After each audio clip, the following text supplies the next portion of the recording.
तो मध्य प्रदेश के स्कूली पाठ्यक्रम में भगवान राम और भगवान कृष्ण के बारे में बच्चों को पढ़ाया जाएगा, लेकिन मध्य प्रदेश सरकार के फैसले पर सियासत होनी शुरू हो गई। दिग्विजय सिंह ने कहा कि जीसस मोहम्मद साहब गुरु नानक को भी पढ़ाना चाहिए।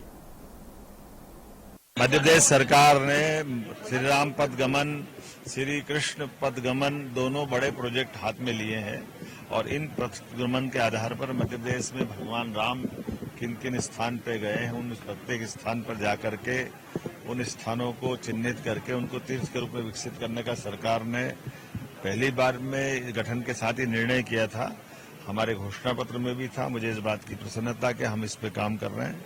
साथ ही साथ ये भगवान कृष्ण, भगवान राम की जीवन की पाठ्यक्रम संबंधित जो भी उपलब्धियां हैं उसको भी हम पाठ्यक्रम में उच्च शिक्षा, स्कूल शिक्षा में लेने वाले हैं।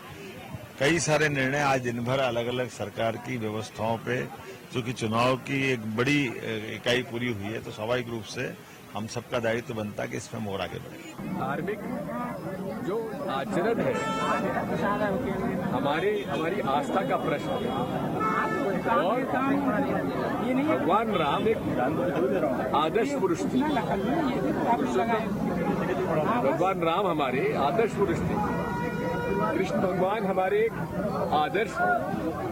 मैं कहता हूं कि ये राजनेता तो मैं नहीं कहूंगा उनको, वो सही प्रकार के एक विचारक थे। मैं इसलिए अगर उनके सही बात पर उनके कैसे एक अच्छा नागरिक बनेगा उसके बारे में कोई आता है तब उसका स्वागत करेंगे, लेकिन साथ में इसके साथ साथ गुरु नानक जी पर क्यों नहीं आना चाहिए, जीसस पे क्यों नहीं आना चाहिए। अब मैं कहूंगा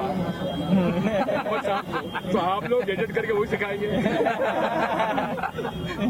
जितने भी धर्म के गुरु हैं सबके अच्छे आचरणों का उल्लेख अगर किया जाता है बच्चों के लिए तो उसमें हम स्वागत करेंगे। इस देश की पहचान भगवान राम से है, भगवान कृष्ण से है और अगर हम अपने सनातन को और पढ़ा सकते हैं और अच्छे हमको आदर्श जो स्थापित हुए हैं उनको अगर बच्चों को पढ़ा सकते हैं तो अच्छी चीज़ें तो हमेशा से पाठ्यक्रम में रखी जाती हैं।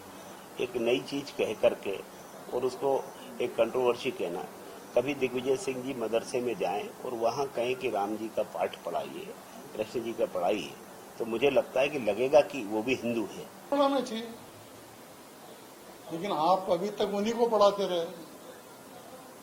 आपको उस समय क्यों नहीं ध्यान में आया है कि राम और कृष्ण को भी पढ़ाना चाहिए। आपत्ति इस बात की है कि तुष्टीकरण के तहत आप ये सब करते रहे, इसलिए जो पढ़ा रहे हैं हम उनको हटा नहीं रहे हैं, लेकिन जिनको आप नहीं पढ़ा रहे थे वोटों की राजनीति के कारण हम उनको भी पढ़ाना चाहते हैं। तो इसका तो मेरे ख्याल से स्वागत होना चाहिए और अपनी गलती के लिए समाज